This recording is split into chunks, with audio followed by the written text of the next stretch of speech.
Very cute. Good morning. I call this In Search of Godly Moms. Can you hit the first one so that as we just saw, there's mothers and there are moms. And in some cases, mom is not the one that even gave birth, but it's the one that raised. And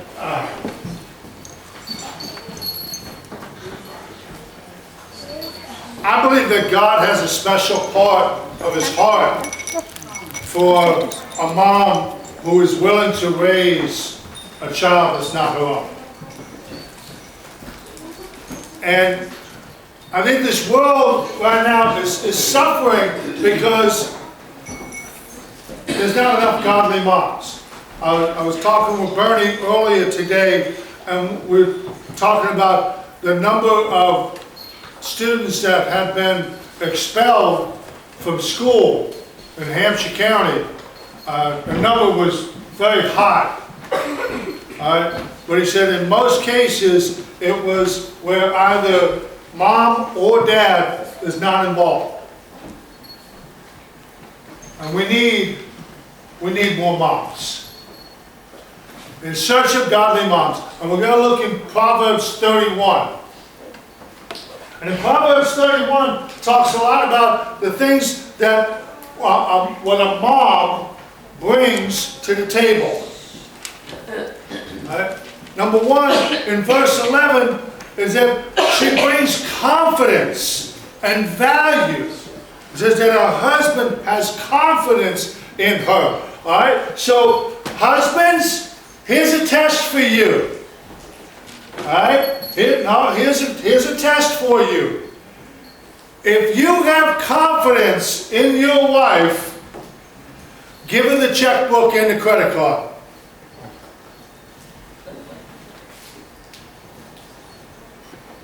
Why did it get so silent in you?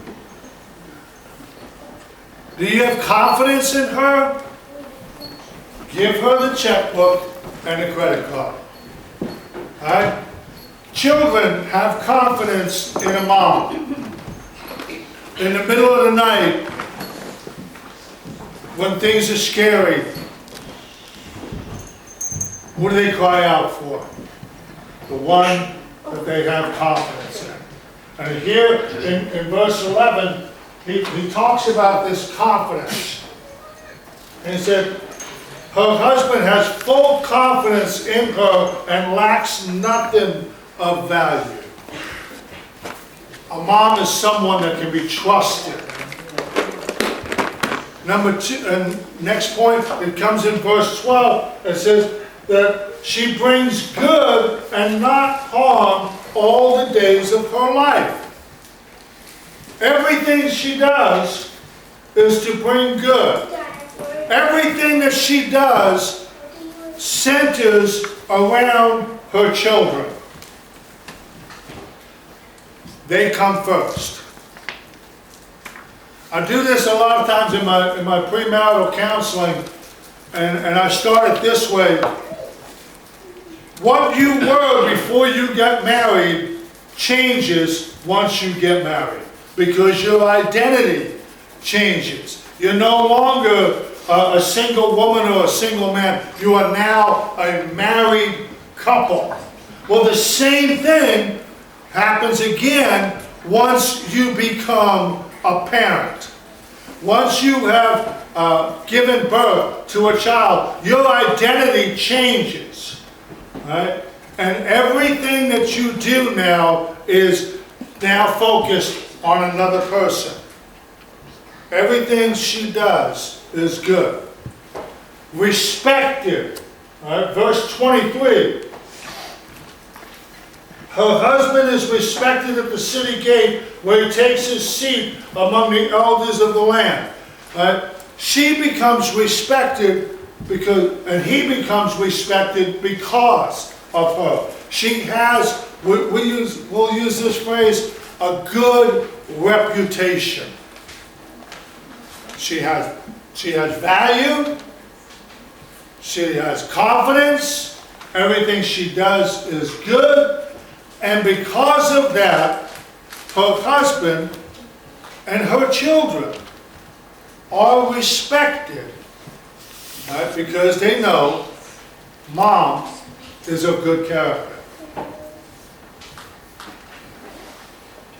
We have moms like that. 31, praise. All right, now, come on. I was once a teenager, and I one time thought that I always knew more than my parents.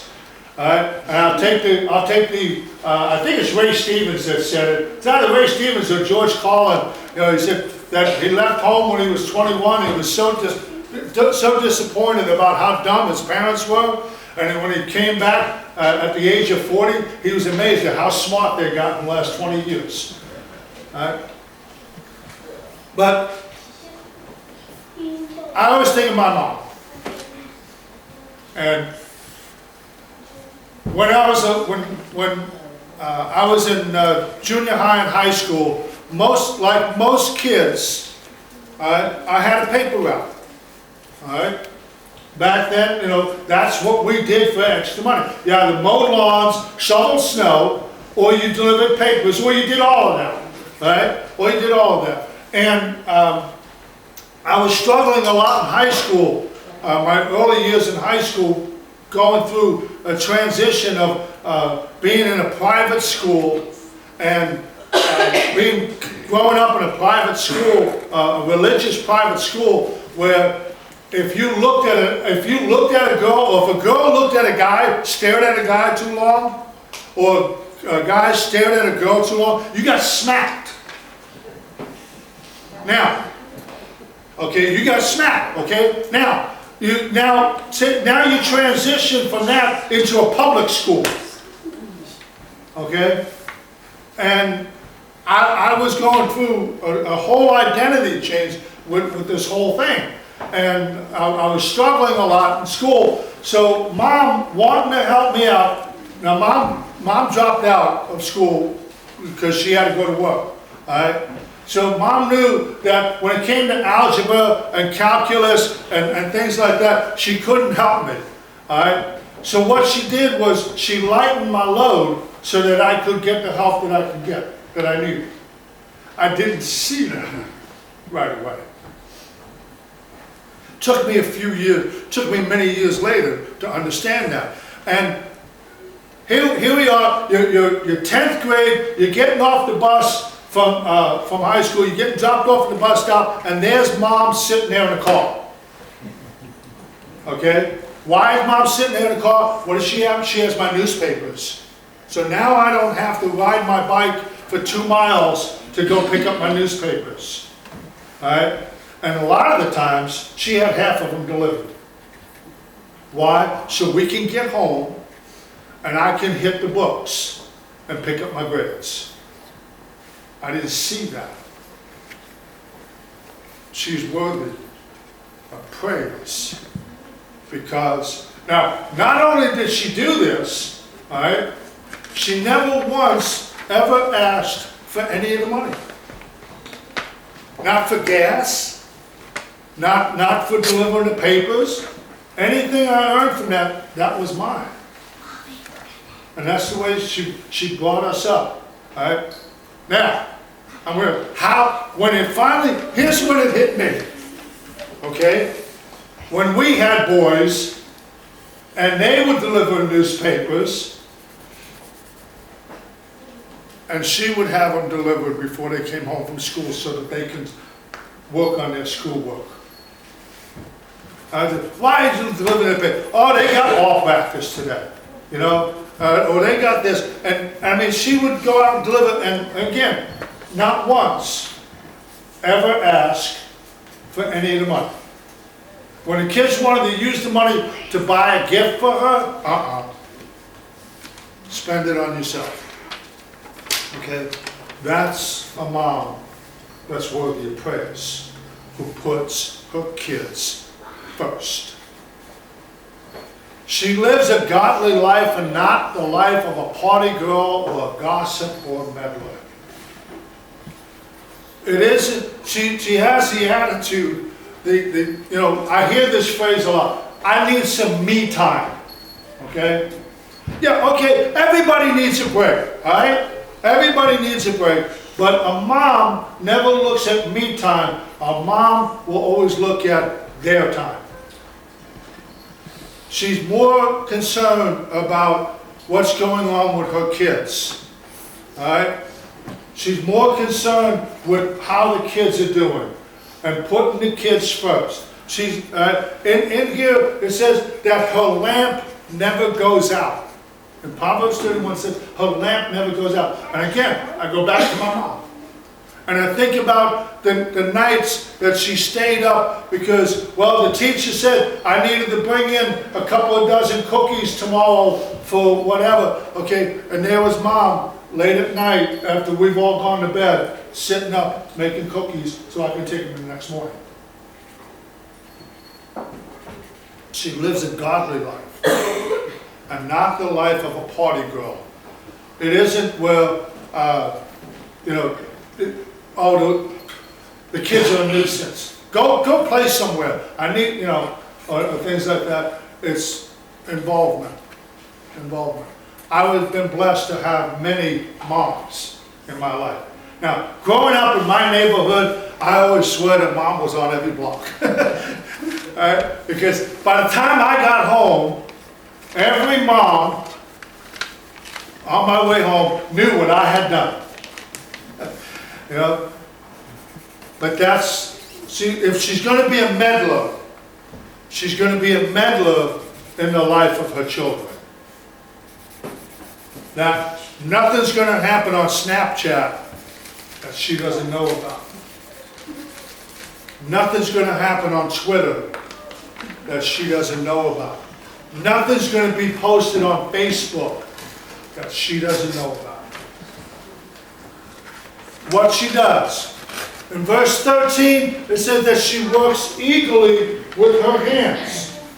In verse 13, it says that she selects wool and flax and works with eager hands. That she doesn't have time to be a busybody or a gossip because she's got things to do. All right? Well, again, going back to my childhood, all right? Even before the newspapers, when we came home from school, the first thing we did was we changed. All right? We would come down, and there at the table would be milk, cookies, and fruit. And then the books. And Mom would look, we had memo pads. How many remember memo pads? All right? Okay, you had memo pads where you had to write down all your homework assignments. And Mom would be there looking at it, checking it all, and making sure that we got it done. Now, there'd be friends of mine coming knocking on the door, wanting to know if I could come out and play. And Mom would say, nope, he's got his homework to do. Oh, you make him do his homework now? I don't do mine until after dinner. All right? For a while, I resented that. All right? But then I got smart. And I started to see what was happening. That while, even though my friends were out there playing and I was in doing homework, after dinner was family time. After we had dinner and we cleared the table, all right, and Mom was always involved in helping us. No dishwashers, we were the dishwashers. Yeah, we swept the floor, cleaned the table and all that, put the dishes away. And then afterwards, we would all go into what was called the TV room or the family room. And there'd be Dad, and there'd be Mom, and there'd be me, my brother, my sister. And whatever we did it together. And I can remember many nights, Mom sitting there and knitting. Mittens, sweaters, vests, blankets. Why? Because she always wanted to make sure that we had enough. We took care of us that way. Yeah, did some of those sweaters itch? Yeah, they did. Okay? All right? But they were handmade. They were from Mom. All right? And again, we were together. And yes, we watched those shows. I know on certain nights it was Donna Reed, the Beverly Hillbillies, Gilligan's Island. Then certain nights it was Bonanza and Gunsmoke and things like that. And then I had to sit through the Met games. You don't get that. Okay?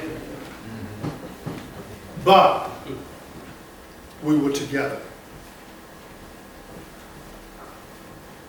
Providers.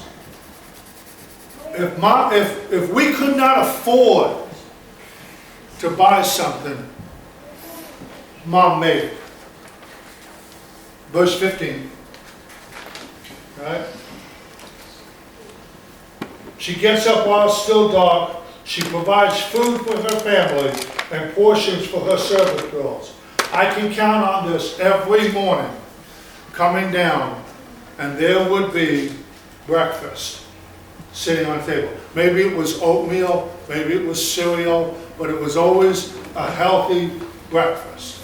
And Mom got up an hour before us. Even though she went to bed an hour after us, she got up an hour before us, and she made to make sure that we had enough. And if we couldn't afford to buy lunch in school, there was lunches were made, little brown bags, okay? Little brown bags, and there would always be a sandwich, there would be some kind of snack, maybe cookies or something, and always a piece of fruit. Most of the time it was an apple, okay? That's the way it was. She provides.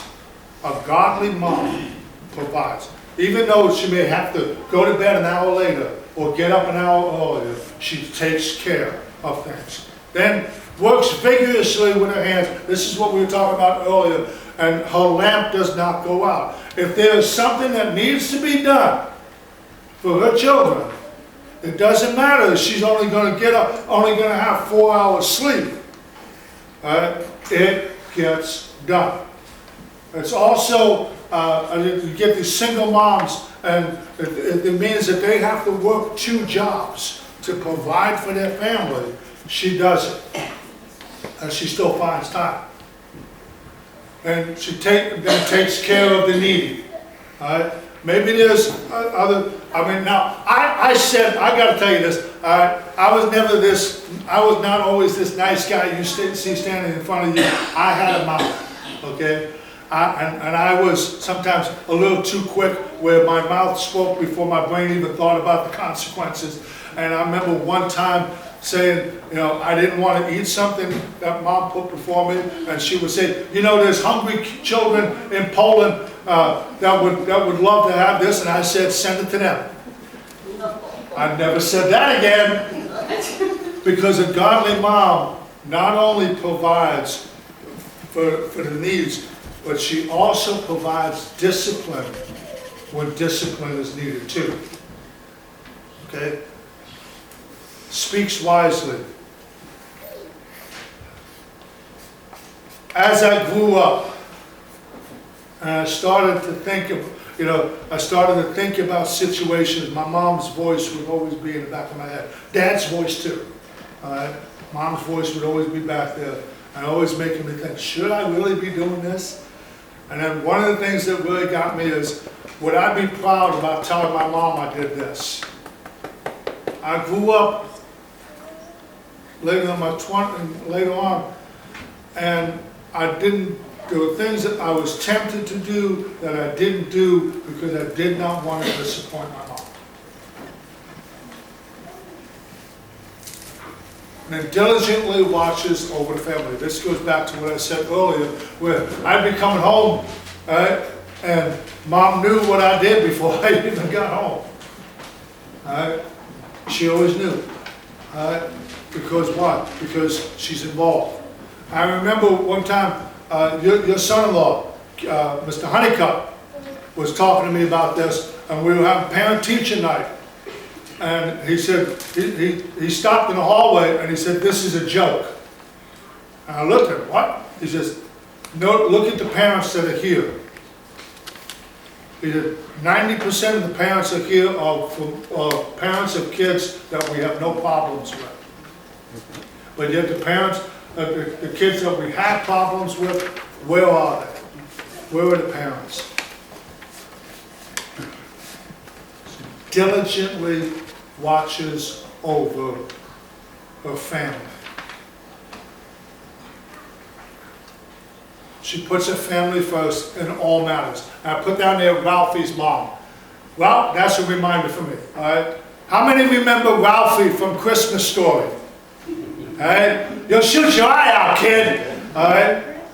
There's a line that he has in there, and I think it just goes by so fast that we miss it. And they're at the kitchen table, and Ralphie's little brother would not eat, right? And she sat there making all kinds of funny voices just to get him to eat. And he says, I don't think Mom ever ate a hot dinner in 20 years. Why? Because she made sure her kids were taken care of. She made sure her kids would eat. She puts her family first in all matters. Right? What she is, verse 10 says, she's worth more than rubies. I was going to do it, and but then I decided not to. I wanted to know what the value of a ruby is. And here it's not one. It's a multitude. It's plural. She's worth more than fine jewels. She is praised by her husband. Now, men, I'm going to talk to you right now. If you're not praising your wife in front of your kids, they won't. If you're not praising her in front of the kids, they will not see her value. If you're not defending her, sticking up for her, they won't. Raise your sons to be godly men, and they will seek godly women. Raise your daughters to be godly women, and they will seek godly men. Right? Praised by her husband. Clothed in strength and in dignity. It isn't about jewelry. It isn't about fine clothes. It isn't about labels. My mom would go with an old dress for years just so that we had clothes. Right? It isn't about this. It's about this. It's about the heart, clothed in strength and in dignity. Her children praise her. That's my mom. That's my mom. I was involved in sports, but my parents weren't able always to get out when I played sports. But anytime I was involved in a concert or if I was involved in a play, there was mom and dad. And who cheered for me the loudest? Even though I had only a bit part. Right? I can tell you, walking out on that stage, and I can hear my mom, that's my boy! Okay? She didn't care. Oh yeah, I'm like, oh jeez, Mom. You know, but no. Alright? She didn't care if people looked around at her and said, you know, that's embarrassing. She didn't care because she went out like that. That's the way she did it. Alright? Years ago, about a year before Mom passed, you know, she was suffering through dementia and that. And I remember we brought Rich and Hope home with us one time, and Elizabeth was only about a year old. Right? And she looked at everybody, even Loretta, she looked at everybody, she didn't know. I walked in the room, she looked at me, she goes, you got fat. Her children praise her for what she does. She is a miracle. In the movie Bruce Almighty, I don't know how many have ever seen this movie. Now, I'm not a Jim Carrey fan or anything like that, but there's a part in this movie. Jim Carrey, give you a short synopsis. Jim Carrey is given the powers of God for what, about a day? Something like that. He's giving it for a short period of time. And he's doing all these things where, geese fly in a heart and all this. And Morgan Freeman is playing God. And Morgan Freeman is sitting across from him at the diner. And Jim Carrey says, he's amazed at all this power. He goes, power? You have no idea. He goes, parting the Red Sea, healing the sick, raising the dead, making the blind see. He goes, everyday things. He goes, you want to know what a real miracle is? That's what it is. A real miracle is a single mom who works 2 jobs and still has time, makes time to be at her kids' ball games, her kids' concerts, her kids' recitals. That is a miracle. And that is a mom that is worthy of praise. So, give her what she deserves.